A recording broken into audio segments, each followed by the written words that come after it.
Thinking about self-publishing and don't know where to start? Join the Spa Girls each week for 30 minutes of honest advice, tips and resources.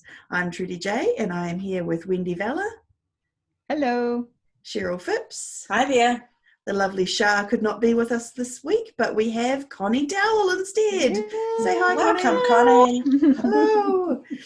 Now, Connie is going to talk to us about how to still be productive when you've got young children, which is a great topic, and I'm going to be listening with all ears. Yes. So, not that I don't think I have kids as young as you. I've got one 9-year-old. How old are your kids, Connie? Mine are 3 and almost 5. Wow, yeah, that's hard work. That's all I can say about those ages. Yeah. So, can we just start out with Connie? How did you get started into writing and into self-publishing? Well, I've been writing pretty much as soon as I could talk, according to my mother. I started telling stories as soon as I knew what a story was. And I've been self-publishing since 2014. 2014. Wow. Yeah. Okay. Wow. Awesome. Okay. All right. Do you know what I just realised? Do you want to read the bio, Trudy? Yeah, I Yes, did read your bio, Connie. I was Sorry. waiting. I was waiting, me too. I thought maybe, am I supposed to be reading it? No, that's fine. There you so go, sorry. Trudeau's. Okay, yep. So you can see my head's in the game today. This is going to be an amazing podcast. It's going to rock. Okay, so I'm going to read your bio and then we'll go back to your self-publishing. So Connie B. Dowell is an author of historical and cozy mysteries and non-fiction for writers. She's the host of the Book Echoes podcast for authors. After having 2 kids in less than 2 years, Connie developed a passion for time management and loves to chat author productivity and work-life balance. A former university writing centre coordinator, she loves teaching other writers and guiding them towards success. Yay. Perfect. Now we know who Connie is. Better late than never, quite frankly. Yeah. Anyway, so self-publishing, was it 2014, did you say? Did I get that right? That's when I started. And what made you start self-publishing? I'd been working as a freelance editor for about a year at that point. And so I was working with self-publishers, and I knew a self-publishing author in a critique group I was part of. And so I was starting to get curious about the process myself and just wanted to see what it was all about. And I never looked back.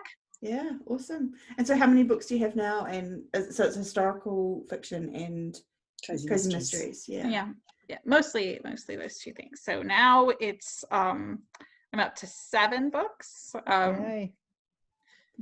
More coming before the end of the year. Yay, awesome. Okay, so let's talk about your life and how you decided why you decided you needed to work on the productivity angle. So you've got 2 kids under 5 or 5 and under. How does that work? How does your schedule work with the kids and it is, at the moment while we're recording this, ever changing, because we're in this weird position where my husband's a teacher and he's gone back to the classroom, but our preschool hasn't started up, assuming they even start. Yes. Yeah, because there's I don't even want to get into the COVID drama that is happening around us. So we're anticipating we'll have a couple of weeks of adjustment period where I'm working at home with the kids all day and he's working outside of the home almost all day. And then in a couple of weeks, their school will start up and I will go, I got the mornings back. And then a couple of weeks from that, it's probably all going to shut down again, and we'll have to adjust to all that. Yeah. So you kind of got to grab it while you can, right? Yeah. Anytime. We just don't know what's going to happen one day to the next. Yeah. That's quite a unique position to be in when you're talking about productivity, because you're living it, aren't you? You're living kind of like the worst scenario of being at home with children and trying to work as well. Yeah. So this is the hardest way. In a weird way, when my husband was teaching on Zoom from our kitchen this spring, that was actually easier than this right now, when I am managing both teaching and editing and writing, and almost very little coverage from him. It was actually easier when he was teaching at home because we could trade off during the day. Yeah. That's hard. So what did you? So was it when you started getting into the productivity idea of things? Was it when the kids were first born and you suddenly realized? Have you been doing it since then, or was it from when they got a bit older? And what are some of the things that you sort of? I know it's hard at the moment. It's a bit different, but like what are some of the things that you've sort of tried to put in place to make yourself more productive? Yeah. So as for the when I got into it question, I started getting a little interested before I had kids because I worked at a university writing center, and I worked with folks who were students. Oh, there's my cat's tail. I worked with folks who were mostly non-traditional students, so they were doing it all. They had jobs, they had families, they had kids, they had schoolwork, they had enormous writing assignments they were trying to get done. And I got interested in this time management and work-life balance to help them. And then later, after I left the writing center and had kids, I had to really focus on that for myself. But I did have a very dark period. We were Hurricane Harvey survivors. Oh, wow. And so we had a period where I had a toddler and a newborn, and we were in a basically empty apartment because everything from the old apartment had been flooded away. So yeah, I actually, it all broke down for a while. And so my real focus on learning to write without childcare and learning to kind of build myself up to productivity came after that, that sort of difficult period where I didn't write and I was miserable. Yeah. That often happens, doesn't it? When you get to the dark place, and that's what kind of helps you decide that you need to figure out a way out of it. Yeah. So what were some of the things you did after that to try and figure out writing with kids? So one thing I'd say is being okay with very small amounts of progress at first. Yeah, especially when you're coming back from a point where you can barely write it all, or you haven't written in a long time, because you just don't know how to juggle it all. Any progress is better than no progress, even if you are writing for 10 minutes a day. 5 minutes a day. It's something is better than nothing, and you can build yourself up from that point. It's amazing how much you can end up with if you just do little amounts, little increments. It is kind of over the long term. It's almost a retraining, isn't it? You're sort of retraining yourself to start writing again, and just little bite-sized steps. Yeah, absolutely. And it's also good for doing things like these teeny tiny writing sprints. It's good to train you to work when you're semi-distracted, and I would love to have just buckets of writing time, uninterrupted, no noises, but that's not going to happen. And so these little bitty writing sprints can train you to work under circumstances and situations that are not coming naturally to you. Yeah. That's really important too, actually. That's a big deal, I would have thought, like training yourself to write whatever the circumstance. So how do you do that? Do you just have to get in there, do a 10-minute writing session, and then just go, that's okay, that's enough, and then whatever the circumstances? Yeah, so you can just build yourself up even from really tiny little points. You start off, maybe you're only writing 10 minutes every weekday, and then you do that for a while, and then you bump it up and you bump it up. And yeah, so that's really what kind of got me back into writing a bit every day. And did you do it? What environment did you do it in? Were you just sitting in the lounge with the kids around you? Did you have your headphones on? What was your sort of process to get you in the mood to do that 10 minutes? Because if it's a short block, you'd need to be pretty productive in that time, is my guess. Yeah, you do.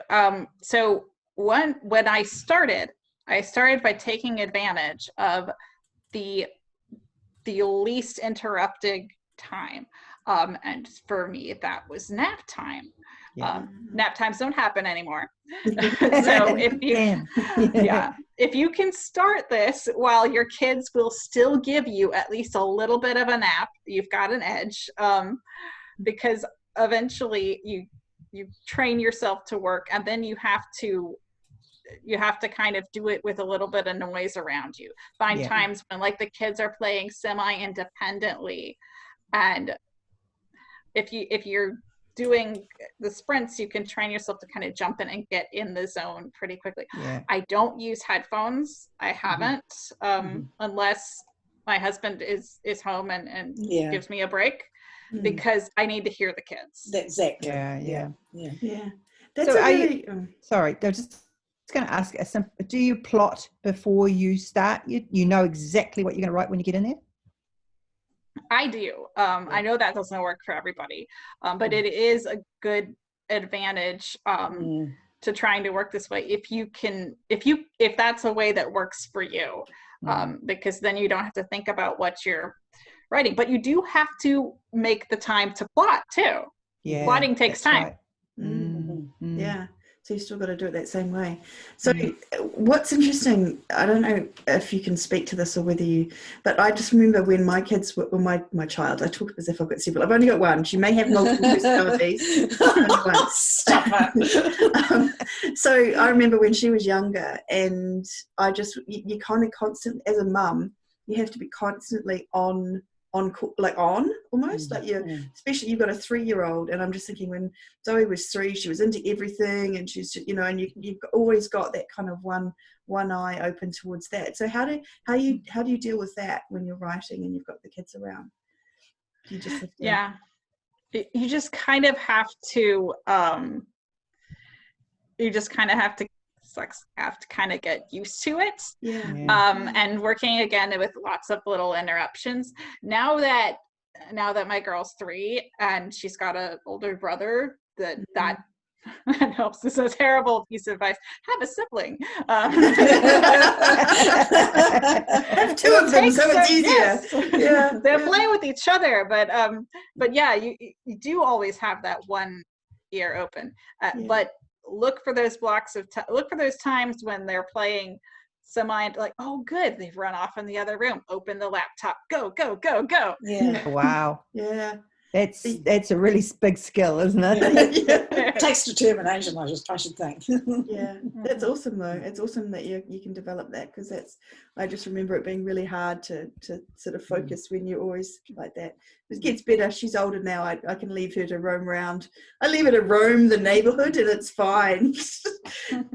Do you do bigger chunks like in the evening? Is that a possibility? Yeah, it's probably a possibility for a lot of folks. I do take a little bit of time in the evening because I'm trying really hard to keep as much of my weekends for family as possible. If deadlines come up, I'm gonna take some more weekend time. But yeah, again, like balancing with not like completely tiring out my husband. I try to take a little bit of time after dinner before bedtime to get a bigger chunk of work done. Okay, that's awesome. So what other tips do you have for being productive? Like, so finding any time, just making it short, don't aim for the big amounts of time. What else do you do? Yeah, so one other thing I'd say is to be strategic about the kinds of work that you do when you are on interrupting time versus uninterrupted time. So for me, like maybe you find yourself that it's easy to do plotting work while you watch the kids run around the backyard. Or I wish I could, and maybe when the kids are in preschool, if preschool is happening, I can, knock out my writing early in the day when I've got all that motivation. But I usually, when the kids are around me, I will prioritize doing marketing tasks earlier in the day. Because I know I'll have more uninterrupted time in the evenings. Right. Okay. Yeah. Well, that's good advice. Like figuring out what you're going to do at what times. Yeah, that makes sense. So you don't really work in the evenings. What about getting up earlier? Is that something you've tried or thought about, like before everyone else gets up, or do your children get up at 4 o'clock in the morning or 5 o'clock in the morning? Yeah, I was on a really good routine of getting up earlier before everybody else. And I would get up and do some jogging, and then do some work before everyone else got up. So that was really good. I'm bad. I'm off that routine. Yeah, I have an excuse. I sprained my ankle and then I couldn't go jogging, but then that lets you be lazy. And well, I can't get up to jog, so I guess I'll sleep some more. So that is a habit I need to get back into, but we're still kind of in that adjustment period of the new schedule. So. Yeah, and that's another hard thing, is the changing of schedules that we've got at the moment with COVID and not really knowing. Uncertainty, So have you got any advice for sort of dealing with that? Like, you just go with the flow? Like, how do you deal with it? So I mean, like everybody else, when this all first happened and we went from like a Thursday afternoon where I like met a friend for coffee and we were just talking about how strange it was, and everything's probably going to be fine, to like the next day everything shut down. I would so just like everybody else, I was freaking out. But the thing is, like, at this point, it sucks that our schedules have to change day to day. Basically, like, it could change any day, but we have, like, rely on your inner strength. We have all been doing this for months. We have all been adapting and changing for months. So do what you did before. Just regroup, replan, make a new schedule. So do you have a set schedule that you use, or are you sort of more like, you see an opportunity and you take it, like in terms of the daily schedule where the kids start playing well together, you're just right there it is, that's my opportunity? Or do you say at 10 o'clock I'm going to go do this? I am transitioning to more of a structured schedule now that my daughter is a little bit older, and because like a 1-year-old, you really can't explain, okay, this is mommy's writing time, but now she's getting to an age where she can understand. And I still have to be a little bit more flexible, like kind of grab it when you can, but she's getting to an age where she understands that, okay, mommy has to work now, this is my job, so I have to do it. Exactly. And I can be more structured about when I'm working and when I am just focusing on them. Yeah, and that's actually a really good point that you made about kids, is that they do grow, and they grow pretty quickly, and it doesn't stay the same all the time. So you may have to, your schedule may be when they're 1 is very different than what it will be when they're 3 or when they're 5 or whatever. Which is something that I think, if you're a person who's in the middle of it, you've got this 1-year-old and you're freaking out and thinking, oh my God, when am I going to write? I think it helped me anyway to know it's not always going to be like this. It's, things will change and your schedule can change with it. So that's really cool. So what other advice have you got for people in terms of creating a more productive environment with kids? Use technology, and by that I don't mean give extra screen time. I mean, use technology for you. Try dictation if that's something that works for you, and it can take a while to really get your brain to work that way. For a long time, it was actually a really big productivity hack for me to use dictation while they were playing outside, and they were just running around, and I could watch them and dictate. And your preferences for how you would like to write and how you'd like to use technology to help you will change. Because I've actually backed off dictation for a while now that they're getting a little bit more settled and predictable, and I don't want to spend all that time in cleaning up the words. Yeah, that's right. Okay. That's the one thing with dictation. If you're not really, really good and sharp at it, you do spend a lot of time tidying it up. I just think you do anyway. Like, I don't know that there's any way to Is there a No. way to pronounce the words so that Yeah. dragon does not make Especially them when into you're a New something- Zealander with a Yeah, terrible when you don't have the same accent, it's just, Yeah. Yeah, I Gotta can train- imagine. Yeah. It doesn't even like my southern accent, so I Oh, don't really? think it would Yeah. like. I don't think it would like New Zealand. But I think Does they not need to like- have different versions of it Yeah. for different Countries. accents. Yeah, we don't pronounce R's, so it makes it difficult for I'm a poor bit Australians. curious about your genres you write. You write two very different genres, don't you? In fiction, not so much. Historical cozy mystery and modern cozy mystery.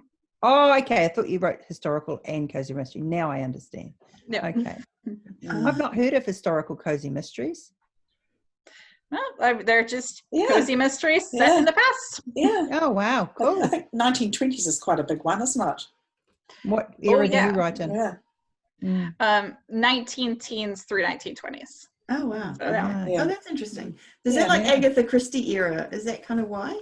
Is that her? It's probably pre that, isn't it? It's the lovely outfits, the little hats and the Yeah. So there's a lot of interest because of Agatha Christie and because of the sort of centennials coming up. Like the book I'm working on now is set in 1920, and so it's fun to compare that to 2020. Yeah, 100 years ago. Yeah, wow, yeah. Gosh, that is crazy. Yeah.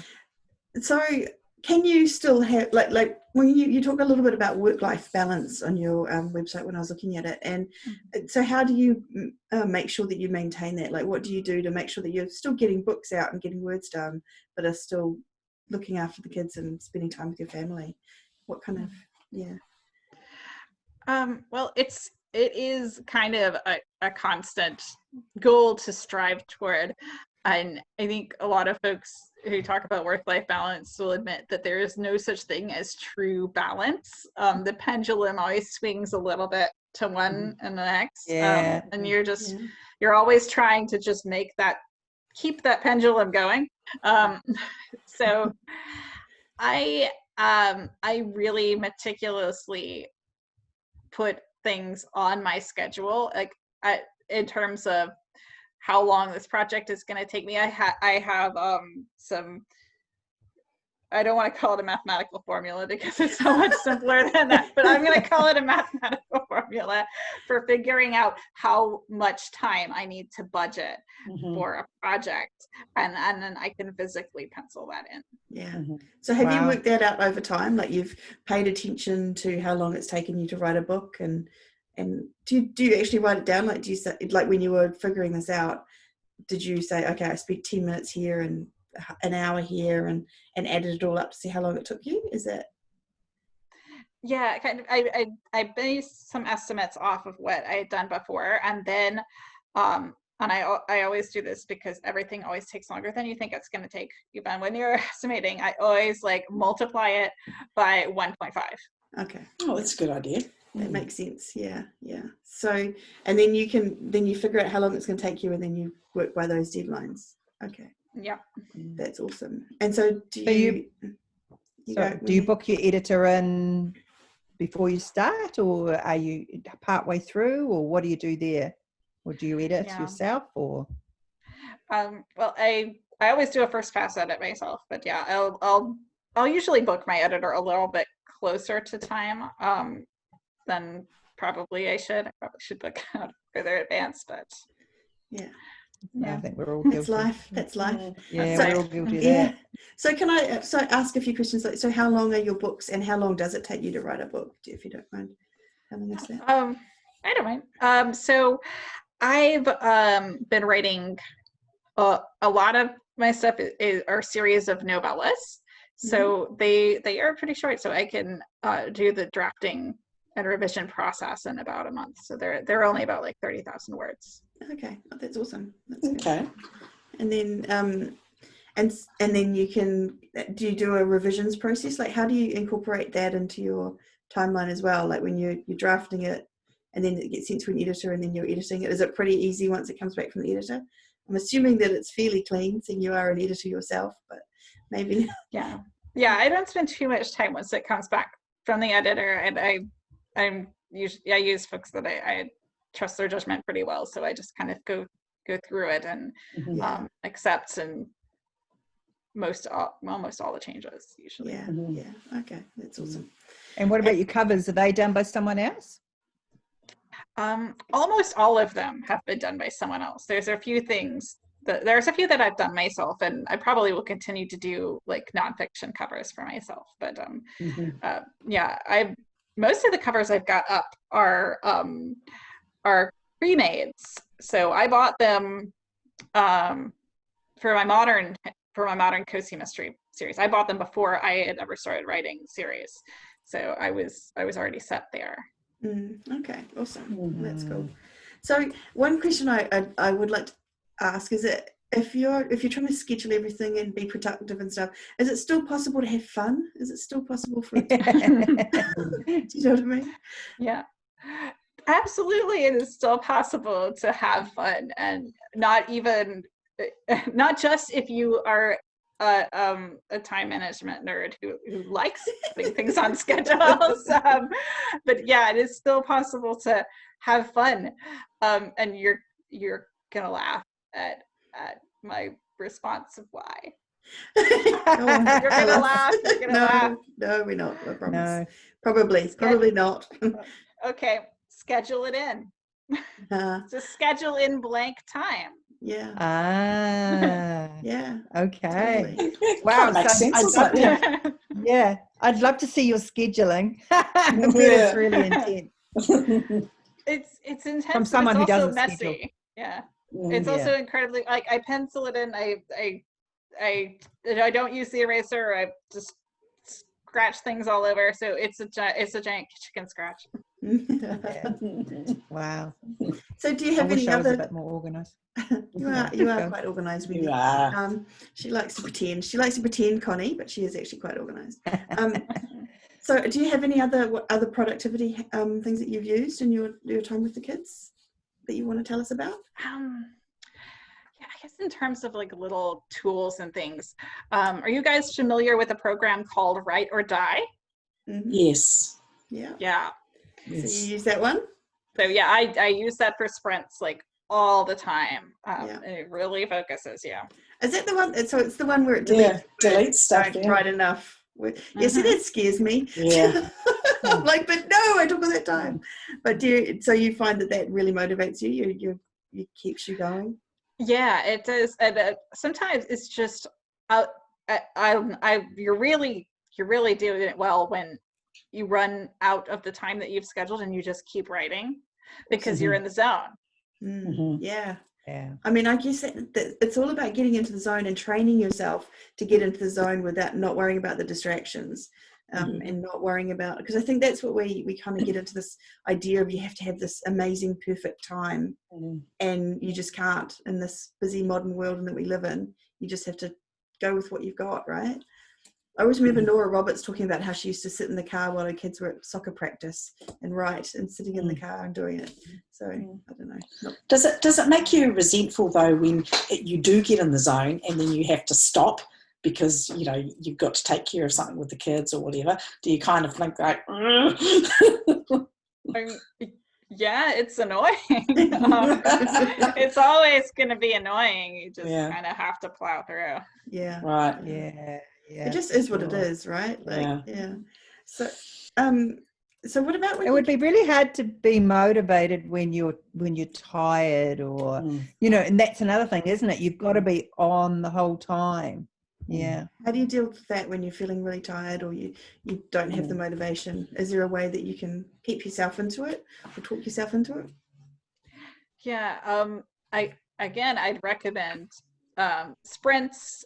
Write or Die is a great tool for that, because all you have to do is get the motivation to set it up and get started, and then it is giving you the motivation to keep going. I also recommend large amounts of caffeine.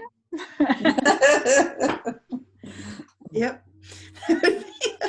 So and what way do your kids help you? Do you feel like that having kids has sort of helped you with your writing career? I mean, the idea that you've got this productivity stuff happening now, do you feel like that's kind of going to be helpful to you? Yeah, absolutely. I think giving having to kind of work in this way is giving me a discipline that's going to help me a lot more once the kids, get older and are in school all day. To use that time more wisely. Yeah. But I mean, they're just inspiration in themselves. They are funny and creative, and they are playing and telling stories all day. Yeah, that's awesome. So what do you think is the most challenging thing that you've had to deal with writing and having kids and getting it done? Honestly, the most challenging thing that I had to deal with was really kind of clawing. I hate saying it like this. Like, I was clawing my way back to productivity from nothing, but it is kind of how it felt. And in a way, it was a beneficial experience, because when COVID happened, I was like, oh, well, the things are hitting the fan, but I've been through this before.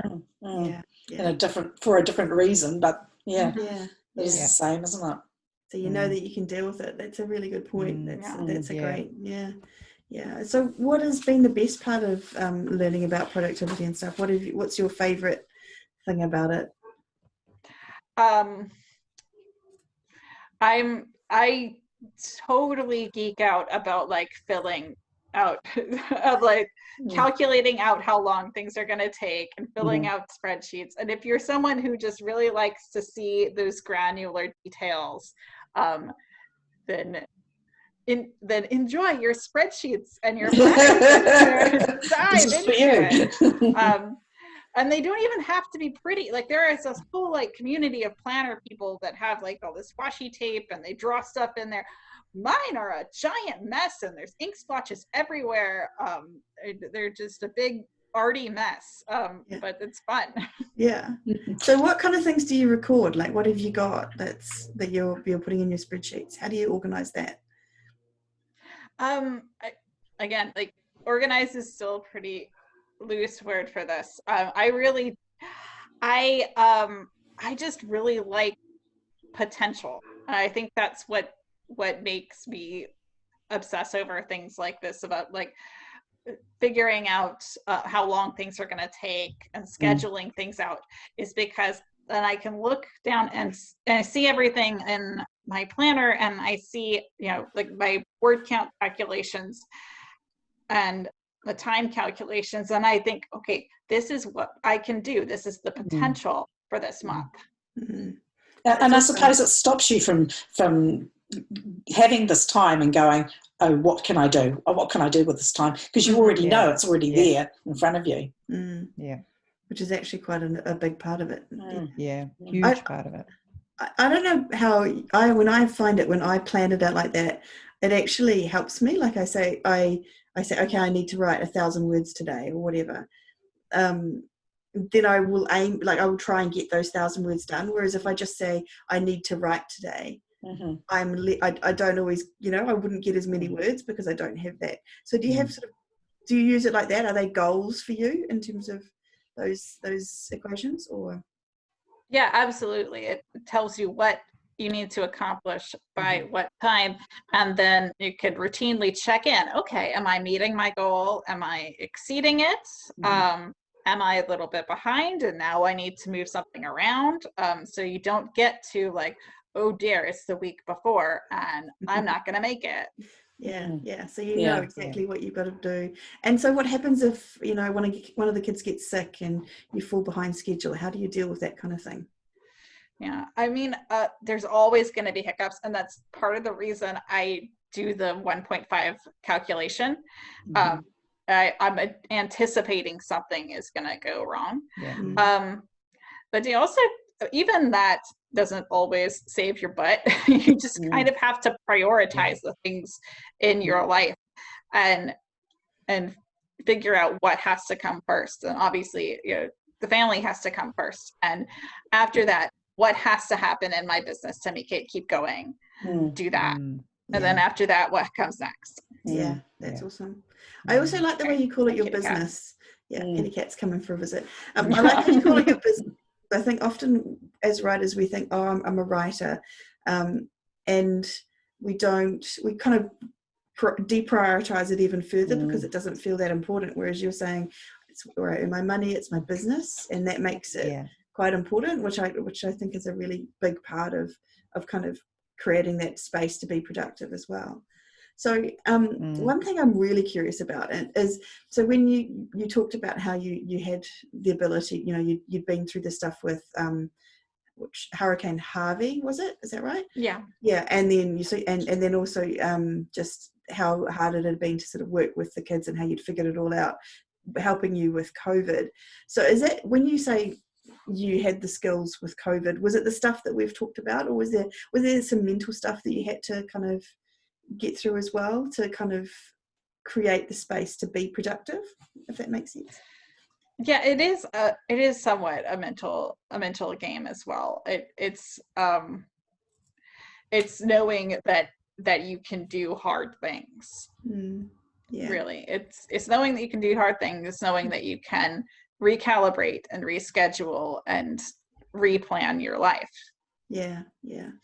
Because it's not Mm. easy. So when you say knowing that, is it just knowing it going forward, making decisions? Like what does that look like for someone? I'm just thinking there's people out there at the moment who are, COVID's hit them hard, and I know a lot of writers are struggling and like are finding it really hard to kind of get their head space to write, and they're kind of, a lot of people are feeling blocked. And I just want you to sort of, if there are any hints or tips that you can give to help people kind of get past that and get back to writing. Absolutely. So one thing I would suggest is find some writing prompts and do the silliest, stupidest one that you can. Right? So you're training yourself of writing sprints, but you're also writing something that does not matter at all. It's not going in a book. There's no pressure. Yeah, that's awesome. That's a great idea. Just getting started with the writing. Anything else? Any other? Yeah, I just again, taking that pressure off when you can, building yourself up slowly. If you've got a spouse, a co-parent, somebody who can help, work, you don't have to be an island. You work it out with others. But also that it's okay to take an intentional pause or an intentional mega slowdown. I think something that would have helped me during Hurricane Harvey would have been not to keep, and part of the reason that I probably stopped for so long, and it was just so hard mentally to get started again, was that it wasn't an intentional pause. I didn't tell myself, okay, I'm going through this hard time. I'm going to stop right now, and I'm going to try to pick it back up on this date. Instead, it just stopped, and it felt like a complete failure. So if you're feeling like you're completely blocked and burnt out, then just take a writing vacation and try to come back later. We put so much pressure on ourselves, don't we? So that's a really good piece of advice. It's like scheduling that pause. It's okay because there's something big happening. It's not a big deal. And we all have that in our lives, even if it's not, nothing to do with the current worldwide circumstances in our lives. We have things happen. We just have to be a bit kinder to ourselves, I think. I think so. Giving yourself permission to actually go through something, to whatever the process is that you need to do to grieve for something that you've lost, whether it is someone or something like your house or, just getting back on your feet. I think that's huge. That's good. If only we were nicer to ourselves. And I think sometimes if you give yourself that intentional pause, you'll get back faster. Like, I don't know how long it took you to kind of get back into writing after Hurricane Harvey. Was it a hurricane? Yeah, it was a hurricane. It happened in August of 2017, and then I still kept trying to press on doing things for a while like it was normal, which is probably a pretty common response. Everything's fine. I'm gonna keep going. I'm tough. But at some point it fell apart, and then it really did take like a year to get to be slowly getting things back into sync. Yeah, that is very, Wow. Okay. And is that where it came from, this wanting to help other people to become productive? Yeah. Mm. Yeah. Yeah, absolutely. Okay. So have you got any other final pieces of advice or tips for people on productivity that you can give us before we? Yeah, and I guess some final tips would be to never, even though I'm going like, yay, productivity, let's go. Everybody works at their own pace, and everybody has their own life that looks different. Never judge yourself based on how someone else's productivity, only what's working for you. And so I would tell them, never judge yourself more harshly than you would a friend in the same circumstances. That's good. That's great advice. That's a really good piece of advice. And you also have a free book for us, don't you, Connie? I do indeed, and it's called Writing Without Childcare. Right. I wonder what inspired that, but I could have done with that in the day. Back in the day. We all could have. So you can get that at bookechoes.com/writing without childcare. Awesome. Cool. Thank you so much for that. That's really cool. So really cool. Final piece of advice for people who are in the same circumstances as you, writing with kids. What would you say to them to encourage them to keep going?